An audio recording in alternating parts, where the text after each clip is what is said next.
This podcast is proud to be part of the TalkSPORT Fan Network. TalkSPORT. Powered by fans.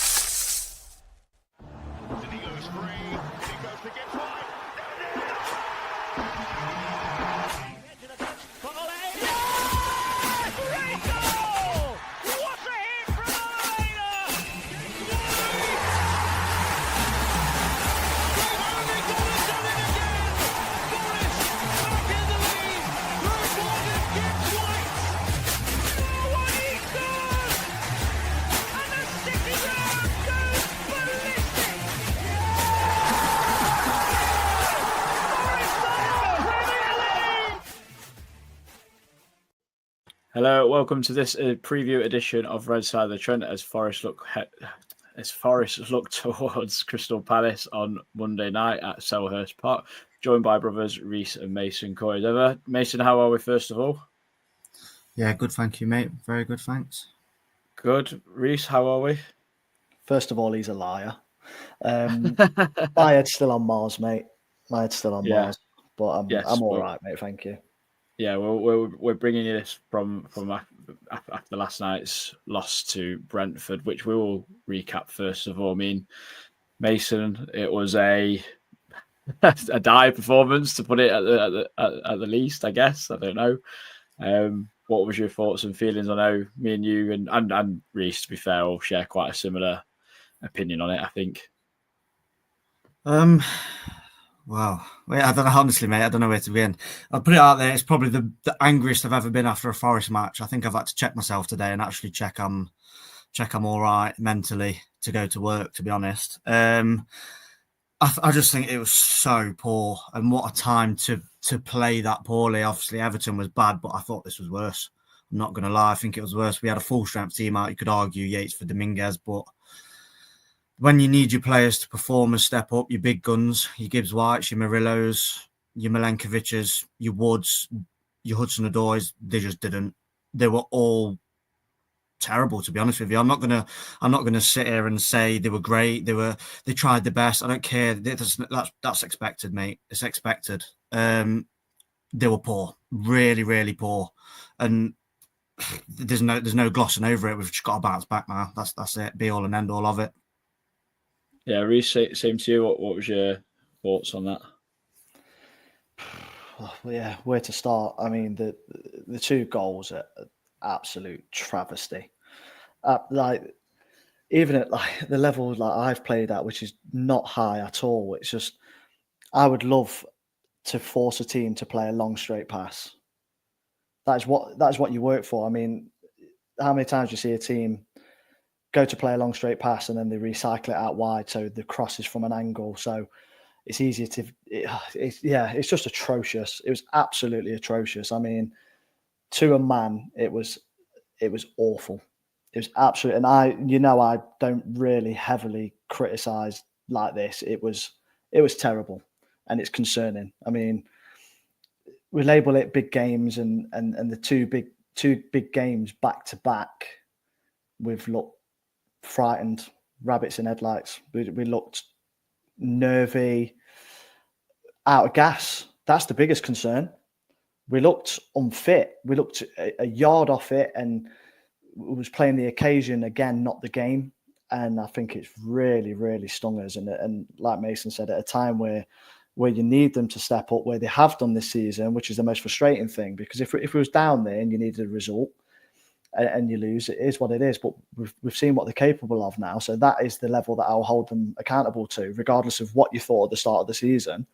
If you thought it was going to be 17th or not, we're not. We're 6th now. So that is what we, as a fan base and myself, should expect. You hear it from the players, and they tell us to get behind them and support them, and we have to echo every message. So Nuno comes out and says, this is the level we expect. We go again. And they didn't, and they haven't done for the past 2 games. So I think every fan is well within the right to feel this way, regardless of, look where we are. Well, no, this is where we are, and we've seen it, and we've not tripped up and woke up and gone, we're 6th. This is where we've been. So this is what I expect. And it was just really, really disappointing. I'm just glad I didn't get stuck in the peeing down rain and decided to save myself 42 quid and watch it from the comfort of my sofa, to be honest. When you say last two games, are you including the FA Cup, or are you meaning the last two home games? Because they're the ones that have been really concerning for me. Well, put it as the last three then, if you include that home game. I'm on about the City game as well. I think there's a slight missed opportunity there. I felt like we played the occasion on that day as well, especially the first 10, 15 minutes. We slipped back into that level of respect that we showed City when we lost 3-0 earlier in the season. Just something. It felt very last season last night, and that is a concern because, and I don't want anyone to say that it's not a concern because it's the same group of players, bar a few. So we know that the players can end up slipping back into that, and I just don't want us to, especially after coming so far. To go out with a whimper would be really frustrating. So yeah, I'm including the City game and the Everton game in that. And I mean, in a way, the Spurs game, to be honest, because we was brilliant for 15, 20 minutes. And then, yeah, you could say we S-housed it and sat in and tried to get them to beat us, but we still wasn't really very good after them 20 minutes. So in 180 minutes of football, we've shown 20 minutes of class. That's not really something that we've come to expect or what we've been used to, really. Yeah, I mean, Mason, I think Reece kind of touches it on there, where I feel like our standards have dropped so far down. I mean, someone like, I'm not picking on anyone in particular, but like someone like Elliot Anderson, who's been excellent all season, recently it feels like he's wearing steel toe cap boots on. I just don't understand what's happening with like touches, passes. The respect for like players of each other has really slipped down in the last 5 games, you'd say. Even never mind the last 3. The last 5 has been way off it, and I can't quite put my finger on it. I don't know if it's like you say about being tired. I don't know if it's the pressure getting to us or what. But this is quite concerning with 4 games to go. But like, I think if it was in the chasing pack, it wouldn't be so like kind of bothered. I don't know, maybe not. Maybe that's not quite the right word to use. But because we've been up there and now we're slipping, it just seems like we're like losing grasp.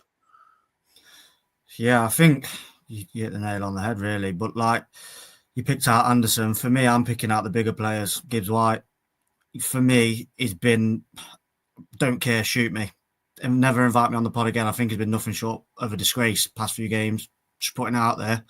Strip it back, take away the occasion. He's missed an open goal against City. Don't care how tight it was. £100 million player, people are touting him. He's got to score. He went missing. I find this, I've said it before, and I've argued till I'm blue in the face with you two, whoever's been on the pod before. Obviously, we know Danny personally as well. And I want more from him. I always have done. I think we've said it on this pod when me and you have done a preview before. And last night, again, you're looking at it and you're thinking, who's gonna drag us out the mud? Who's gonna stand up and be counted for? And the only one who did, to be honest, was Nico Williams. I thought Nico Williams was really good. He was arguably marking the best player on the pitch in Mbeumo. But I'm looking at your Gibbs Whites. I'm looking at your Murillos, who's ducking from headers, which lead to goals. Murillo's a young lad, but for me, he's shown a lot of inconsistency this season. A lot. Especially towards the end and recently. And that's not me gunning for him. I'm not saying he's a bad player. I'm saying that's the difference. Like, football's cutthroat, and that's the difference. That's why City beat us. Their players don't drop below a level. Yeah, they've dropped a level, 100% they have, but they're above us in the table and they're in an FA Cup final. That's not a bad level to be at. It's not. And for me, like you said, Anderson, yeah, he wasn't his best. He was playing in centre midfield on his own. Yates was nowhere to be seen. Genuinely yesterday in the first half we were playing with 9 men because Yates was nowhere to be seen and Hudson-Odoi was injured. Don't even get me started on that, because after 10 minutes you could see he was injured. 10 minutes in, you're looking at it, and then the camera pans to Dominguez coming on. Like, I'm sure you're asking it, so I'll bide my time with that one, but that's baffling as well. Like, but yeah, for me yesterday, it's I'm touching on it again. Your big players, you need them to step up. You need them to be counted for. Granted, we're going to be tired. Our squad isn't the best. We know that. But for me, it's excuses. It's excuses. We're in this position now. Like Reece said, they're playing occasions instead of just playing the game. Be all and end all is you're at home against Brentford and Everton, where you're sat in the league at that time that we were going into them games 3rd and 6th or 6th and 6th. in basically in and around the Champions League spaces, should you be coming away with 0 points? No, you shouldn't. And that's down to a lot of things. But for me, your big players need to step up, and they haven't. Yeah, that seems fair enough. But Reece, just what's your feelings for the last 4 games? Is it kind of, do you think the message has to be now, forget it, draw a line underneath it or through it, however you want to call it, and kind of say to the players, like, let's just reset, 4 games to go, let's go out and try and win all 4 games, because we can't dwell on it now. I'm quite glad we've got another game quite soon. I think that's the one thing that I used to love about the Championship. If you lost on the Tuesday, say, you've got another game Saturday or vice versa. And I feel like Palace is quite a good one in a sense to go into, but also is a banana skin because it's away from home. But I feel like we're an away side at the moment. We're not a home side whatsoever. It's very chalk and cheese, which is, it's the Forest way, isn't it, really? I'm expecting results. Once again, this isn't me plucking things out of thin air. I think the quote was, we've got 5 cup finals left, from the man on the touchline himself. So, we've only got 4 of them left. With your 12 points to play for, and one of them is technically a 6-pointer on the last game of the season. So, depending on how that pans out. So, it's whether you like it or not, they must win games now if we want to achieve what we're all dreaming of achieving, and what we're singing along to the theme tune of Amarillo. There's only one way of achieving it. We're at a real crossroads now. I don't actually agree that the games come at the right time. I would actually prefer a week on the training ground and a bit of a reset. I don't want them thrown straight back in, because these lads look like they need a rest more than anything. They look a little bit disjointed at the moment, and does that possibly fall in line with the injury to Aina, the suspension to Williams and Yates, and it has been a bit chop and change in a bit, where we've had such a level of consistency, so much so that we've used the least amount of players in the league, and we have been relatively consistent in our team selection, apart from the rotation of 2 certain people, which is a whole different conversation in the centre of the park. Maybe. But once again, sort of like what Mason lent into, these are professional footballers. This is their job, and this is what the club what they've given us. This is the level of expectation that they've put to us. We haven't put it on them. We started the season saying anything above the top, the bottom 3 up to 12th is absolutely fantastic, and they've put this level of expectation in our mind. So it's up to them to now carry it forward. As a collective, we will support them, whether they was bottom of League 2 or top of the Premier League. So if they're promising something, then it's up to them to deliver on it. Do you know what I mean? So I mean, to put a lighter note on it, I think we've all had one of them lovely text messages off your other half, and then it gets to the night time and she's got an headache. Do you know what I mean? It's a bit like that, mate, to be honest. And the level of disappointment is very similar. It's such a strange position to be in. I mean, because we weren't expecting to get up there, and last season we was always looking over our shoulder. Now we're looking over both, and we're kind of doing 360 pirouettes to look all around us, because they're the teams in amongst it are trying to battle. I mean, I can't believe we're still in a race for Champions League of like 5 teams like 7 teams trying to get into 4 spaces or whatever it's going to be. It's absolutely ridiculous. So I'm quite glad we're in there in some respects. I'm just so like baffled about the drop in performances. Like you guys have said, like the squad seems stretched. The injuries are kind of mounting up and catching up onto us. I've obviously seen January get thrown about. Every time we lose a game, January gets thrown about. I mean, what do you think needs to change in these last 4 games, Mason, for us to get where we want to get to? I mean, I've got another question after that kind of follows up, but I want to answer off you both anyway for that one. Go back to basics. Go back to what's got us here in the first place. Literally just playing simple football again. I'm not even saying we're overcomplicating it. We've just stopped doing it. It's not as if we aren't even trying the stuff that we used to do. There's a couple of times yesterday where we could have countered, and we're not doing it.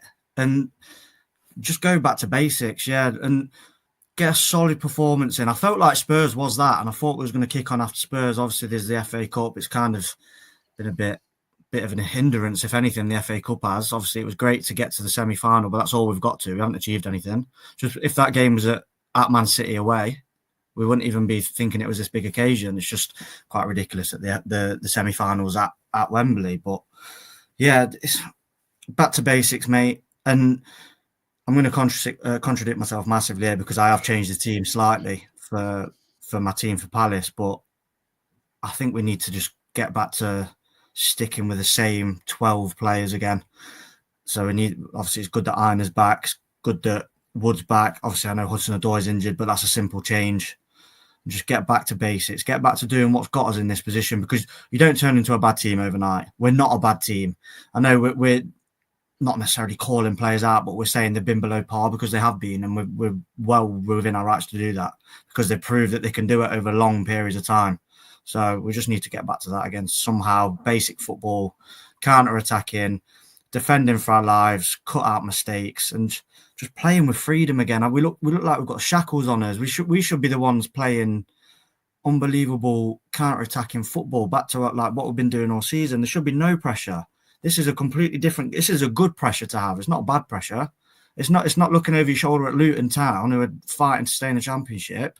This is looking around, going, these around us are more than likely going to win because they're good. They've got world-class players in the team. We're not. We shouldn't be here. We're 2-3 years ahead of the project. But let's embrace it and let's go out and try and win football matches. I think that's the thing as well. I feel like we're going out to not lose football matches, especially the last 2 home games. It's with the sub last night. My head's rolled. My head's still going down my ear. I think, like, honestly, it's you want to win football matches. You don't go out to not lose, because if you're going out to not lose, and generally I think that's what's happened the last couple of home games, which I do get to an extent because we've kind of done it all season with S-housed our way to 1-0s and stuff like that. But that's not football. That's not football, and that then again goes back to our other thing that we've been saying all season, and people are saying it's not sustainable. In that sense, it's not, no, because let's be real, we've been found out to a certain extent. We have, and Brentford let us have the ball last night, and we were absolutely pony. We couldn't even pass the ball 5 yards. So yeah, it's not sustainable. We need a plan B, and we need to figure one out ASAP. Otherwise, God knows where we'll finish. I find it really strange because I listened to Einer on the rest of his football with Gary Lineker, and he said, like, at the start of the season, the plan was never to be this counter-attacking side. It was to be a team that can get on the ball and hurt teams with the ball and have plenty of it. And it just kind of happened. So it does baffle me that when we have been so poor, when we have been given it by Everton and Brentford, that we're just doing absolutely nothing with it. And it's quite frightening because the teams are starting to figure it out a little bit. Whether and I wouldn't be shocked if Palace kind of have a similar game plan for Monday, which we'll go on to. But Reece, I just wanted your opinion as well. Do you agree with Mason on what he's just said about getting back to basics and just playing to win games of football rather than worrying about what's happening around us almost? Yeah, completely. I don't think there's a great deal more to add, to be honest. It's go back to what we are. I mean, for how long, Adam, have we been? You're like a massive advocate for this. It's like craving a footballing identity, and we got one, and then we've just seemed to just sort of filter away from it a little bit, or teams have made us filter away from it. I mean, you hear a lot that we made people play a certain way. And we've stopped that a little bit, and I don't quite understand why. And if it is an actual tactical tweak from the manager, then now's not the time, mate. Let's wait till whoever team away and wherever we do our training camps in Spain or wherever. Let's try things then. I mean, we've got a formula. If it's not broke, don't fix it. So yeah, go back to as much as possible square pegs in square holes rather than round ones. And just start again and just look at it as a mini season, little tournament style football. You've got Nuno's good at tournament football. You've got you've got 4 or 5 games. Is it 4 games left? You've got 4. Yeah. Yeah, you've got 4 games left. Just play them like it's tournament football and go back to basics and reevaluate in the summer if you have to. Part of me worries about that kind of phrase of tournament football, because like it almost makes me think, oh, they're going to play to not lose, because that's what you kind of do in tournament football. But then like watch Champions League this week and you watch Inter Milan and Barca, and it was like an absolute ding dong of a game. Like I don't want that either, to be honest. I want us to be solid. I want us to be resolute and go forward like the mighty Ducks at the Flying V of we have been doing all season, to be honest, because that's what we have gone away from. And Mason's quite right. We have completely gone away from what our game plan's been recently. And I don't understand why. I thought like recently when we played City at home and beat them, that tactical tweak of Dominguez being like this hybrid kind of winger midfielder was brilliant. And then we've gone away from that. I just don't know what's happened. I don't know if it's like you guys have said, people getting injured, etc., etc. So yeah, we're all going to focus on Crystal Palace though, Reece. They're in a bit of a sticky patch actually in the league. They've only won once in 6 games, and that was against Brighton. So thoughts on them first of all? As a collective, I like what Palace are about. I mean, I think I was walking back out of Wembley with you on, and I was saying like the stat is that they've been in the Premier League 10 years and they've never finished. They've finished between, I think it's 15th and 12th every year.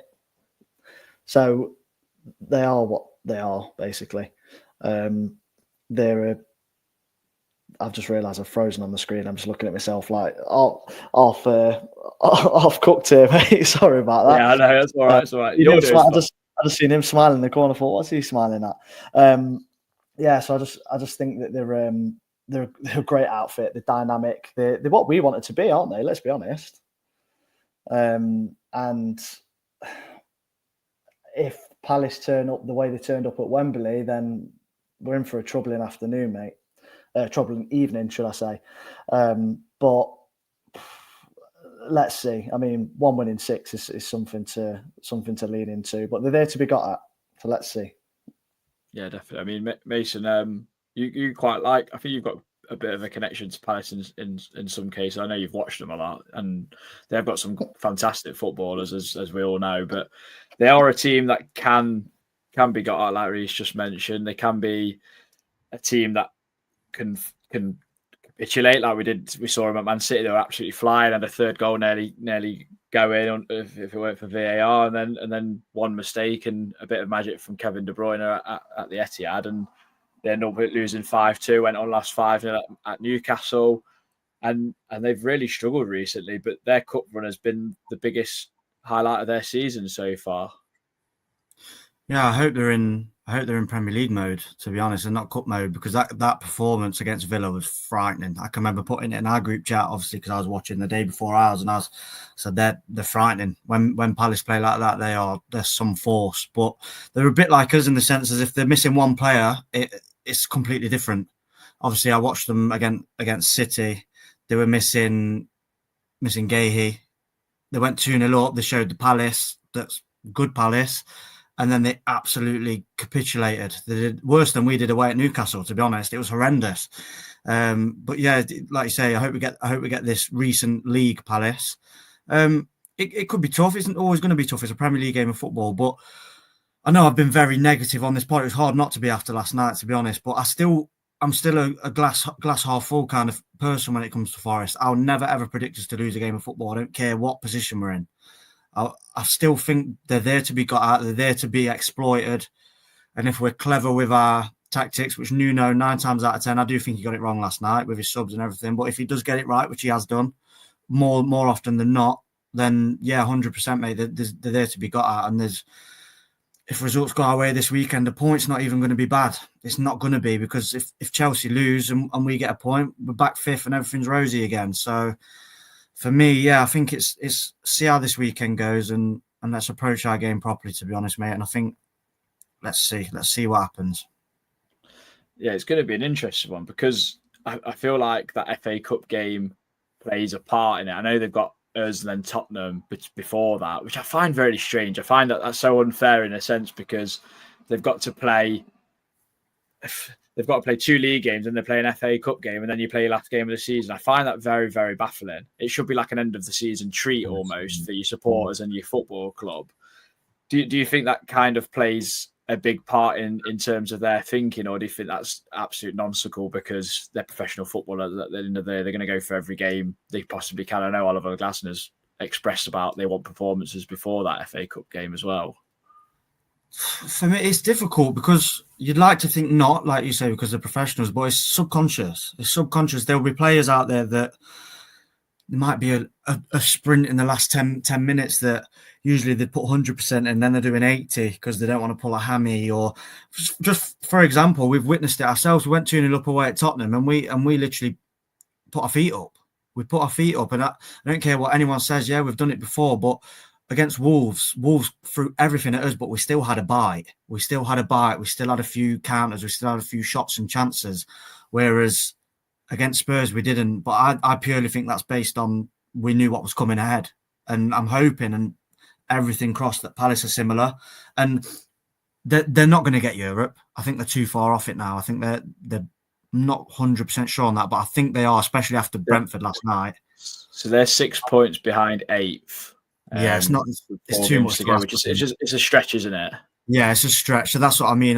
Hopefully, all their eggs, like the Spurs game, are in the FA Cup basket. Obviously, there's Spurs was Europa, but I'm hoping that that's the case, mate. Because if that's the case, and we do our resurgent Forest thing where you lose 2 on a row, and we seem to do it all the time. We've done it 2 or 3 times this season. Now I'm just hoping and praying that Nuno just gets a little tune out of us and gets us playing again. And that's, if we get a win there, mate, everything's rosy again. Like I said, obviously, depending on the Chelsea result, everything's rosy again. And all of a sudden, I can go back on Twitter again. I mean, so just to run you through Palace's last few fixtures after us, it's Tottenham, then they've got that FA Cup game, as I've just said, Wolves at home and Liverpool away. So, yeah, I think Europe via the league is going to be very, very difficult, especially with what other teams have got to play and obviously got points on the board. So that's a difficult one.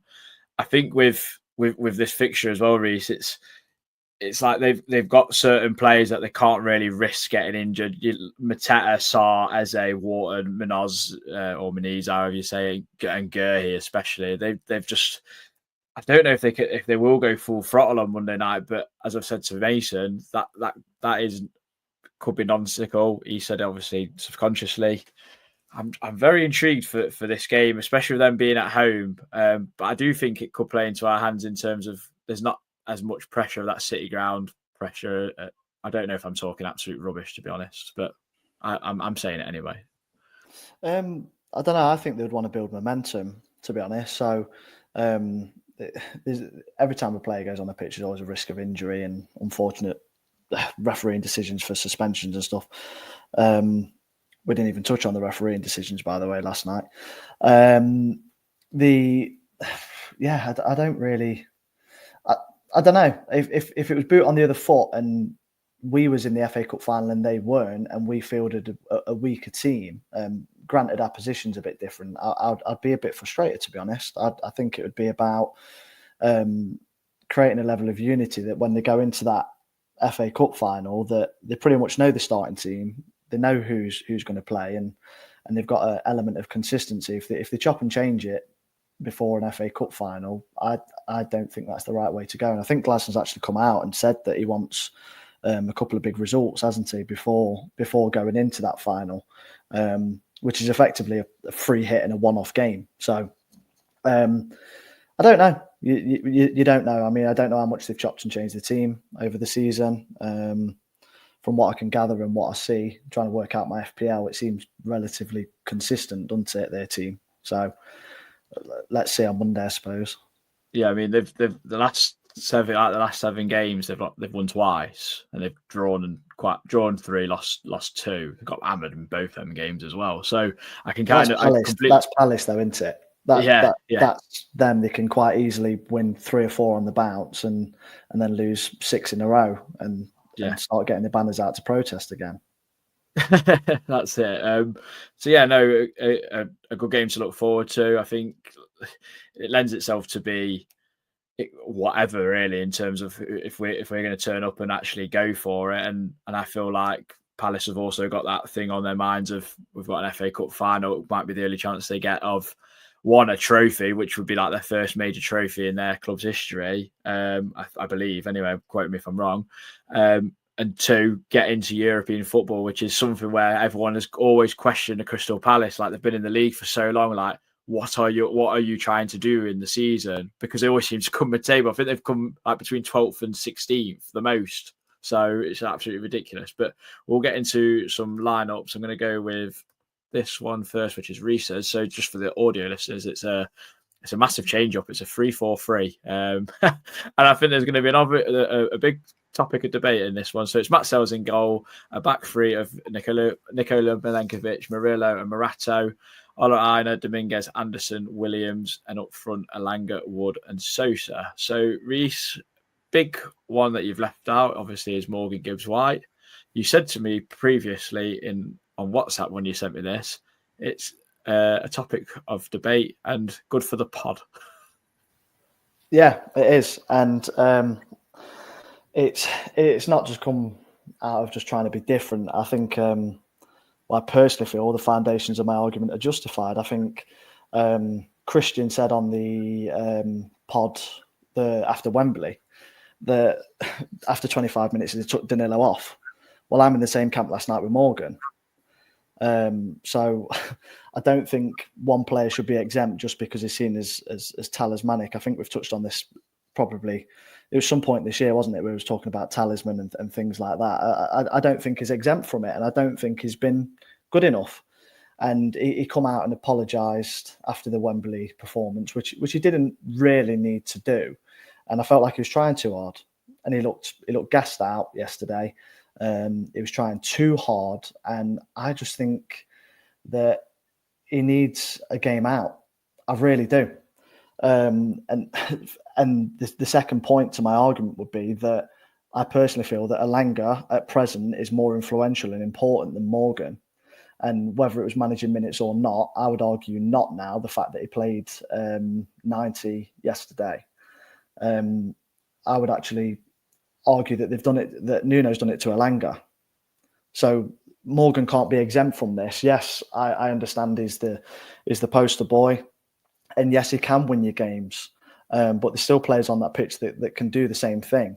So it's not coming from a place just to open a level of discussion and to try and be different. It's from what I believe to be a common sense opinion, my own personal footballing opinion. And quite frankly, I'm not really too upset or bothered what people think of it. Because if we want to go forward as a club and strive for better things, people cannot be exempt from criticism.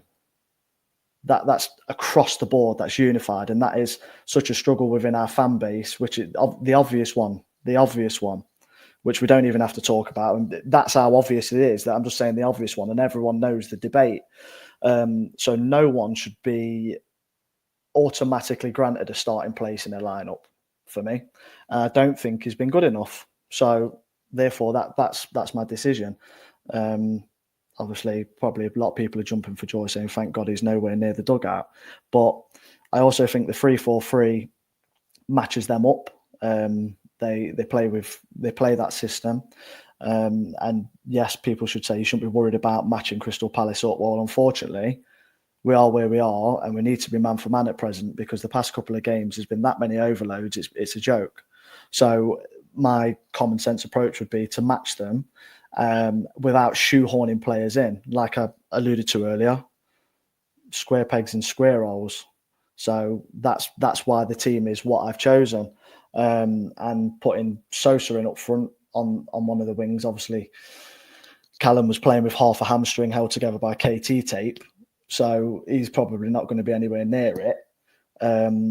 And Sosa has got to be there over Jota for me. I think once again, if we're going back to it, these lads are what did you call them? They were sort of like the bandits that no one really wanted, weren't they? Do you know what I mean? They all had a point to prove, and they've got a little bit comfy for me. And I think Sosa's got that bite and a bit of nous and a point to prove. He's playing to stay in the summer. He refused to go in January.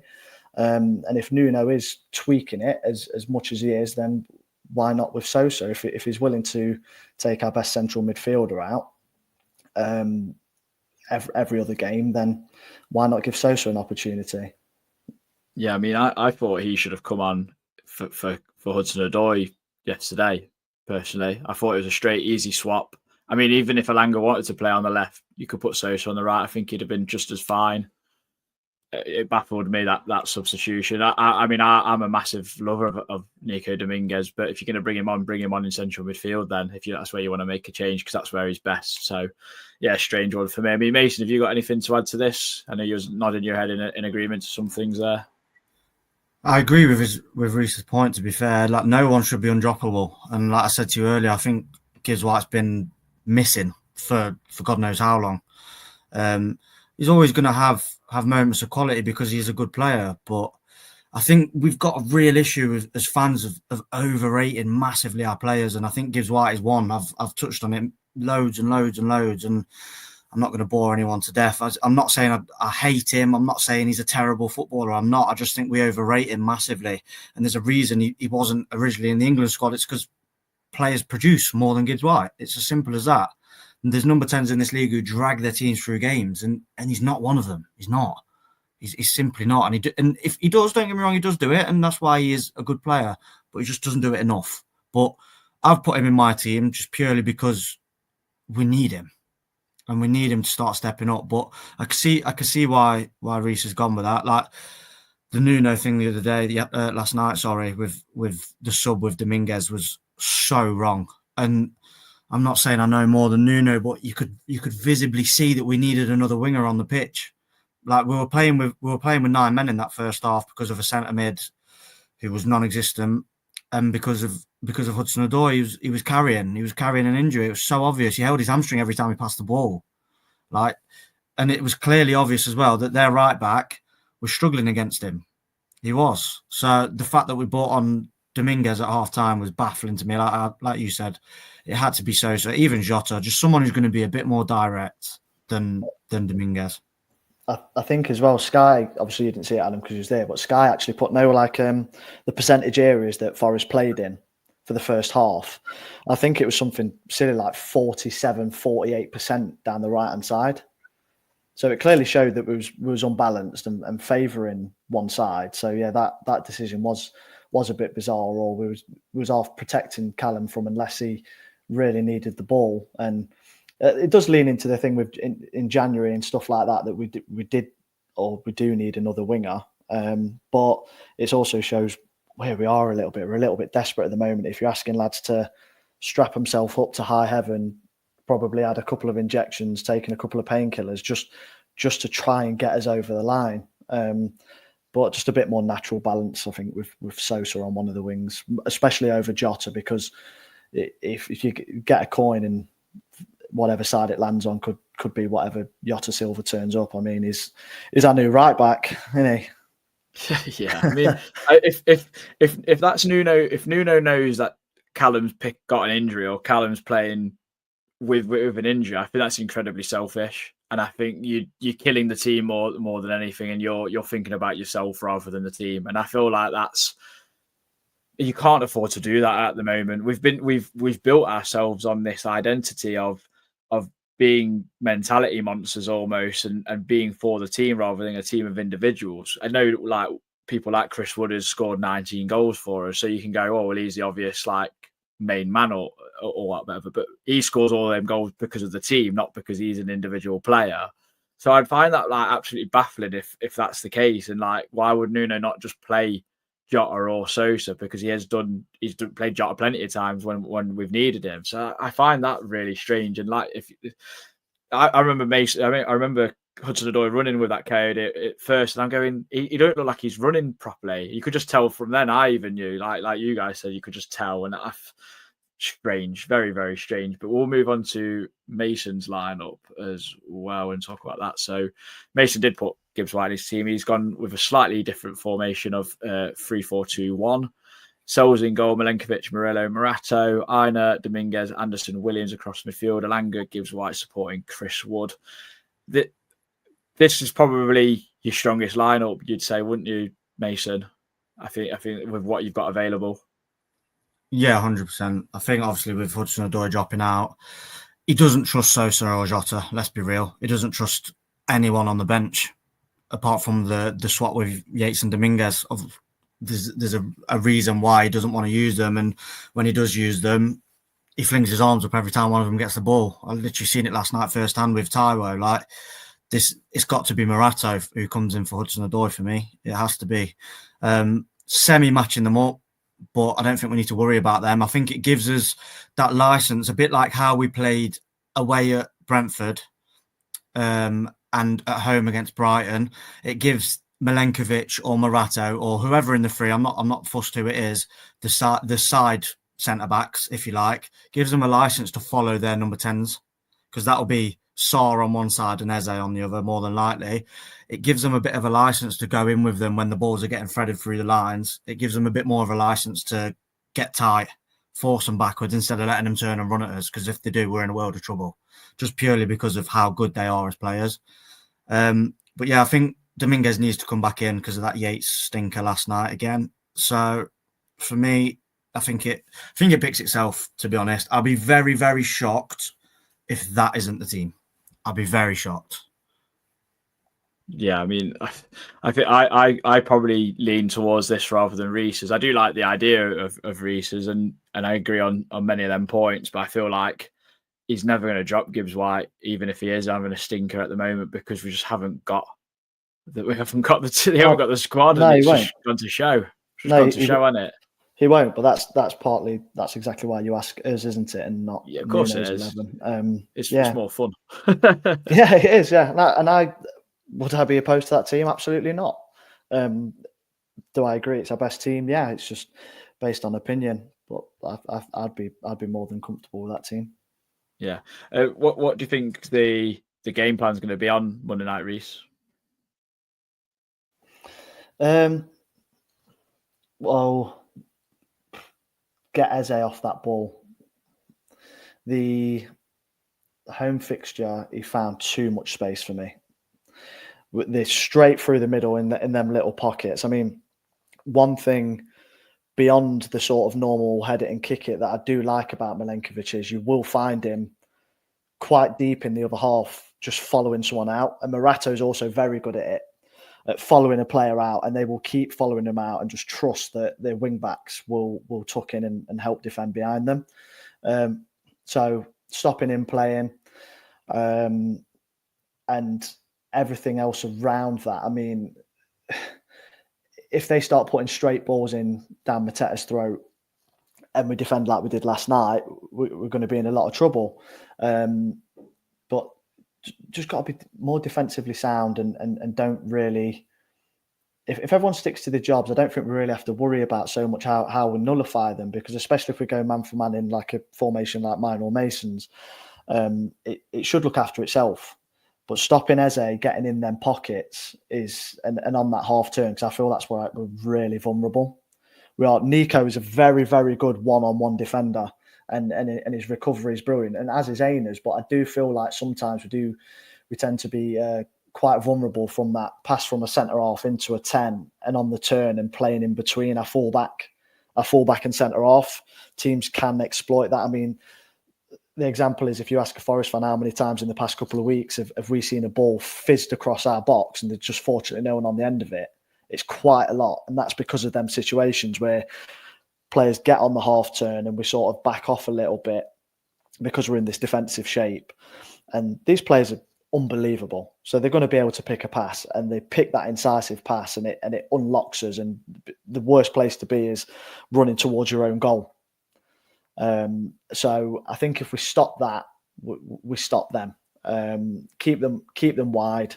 I'd always fancy us 3v1 if we go with that formation, 3v1 versus Mateta to win the aerial duels. If you force them wide, force them into crosses, keep it compact in the middle, and I don't see us having too many a problem. But this is Forest as we are, and we're all suffering the traumas of yesteryear, aren't we? So if PTSD, yeah.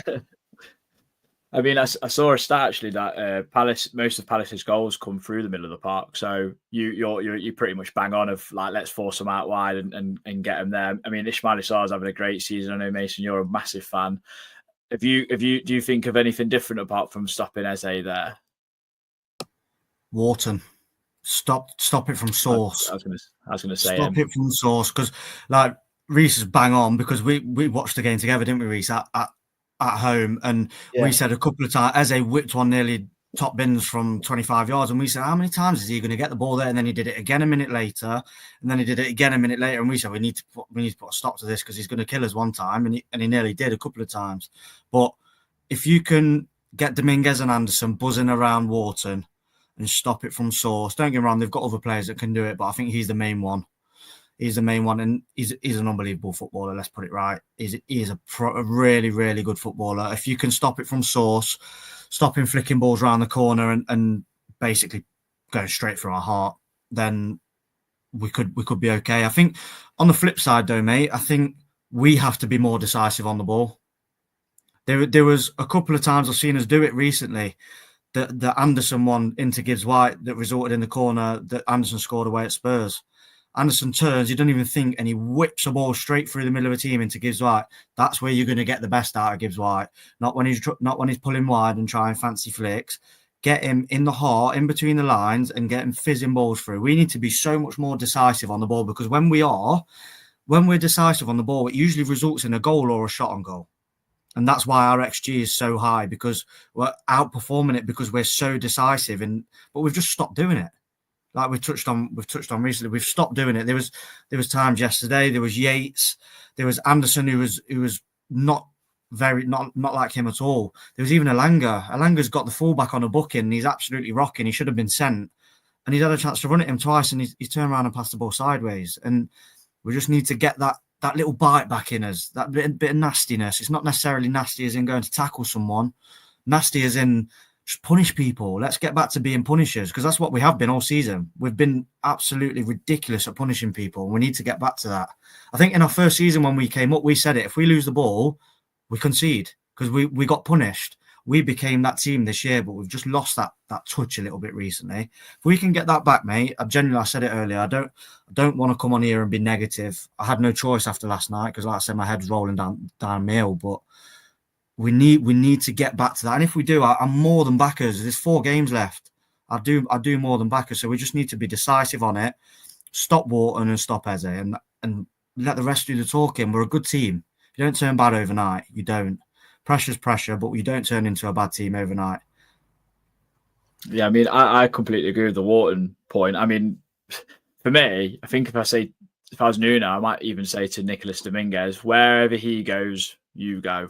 And just nail him every time if you can. Not nail him, but be on his toes, be on his touch, be niggly, be horrible like you can be, because you know what Nico Dominguez is like. He was the king of the press for a reason at Bologna, and we have seen it at Forest when he's on it. He's fantastic at it. It's just when the rest of the teams to be kind of following his mould in a sense. So yeah, I agree. I mean, I remember last season Wharton playing an absolute perler of a ball straight through the middle of our team, like it's completely cut us open, and I think they ended up not scoring the chance, or they did. I can't remember, but it was like, wow, we need to stop that. So yeah, it's going to be a close game, always a close game. Never too many goals in it. Palace have fortunately never beaten us since we've been back in the Premier League. I touching wood while I say that. So it's either a draw or I think we've only won the once, and that was the season when Henderson kind of spilled that wood flash shot on the volley from outside the box, which caught him out. So hopefully another one of those sort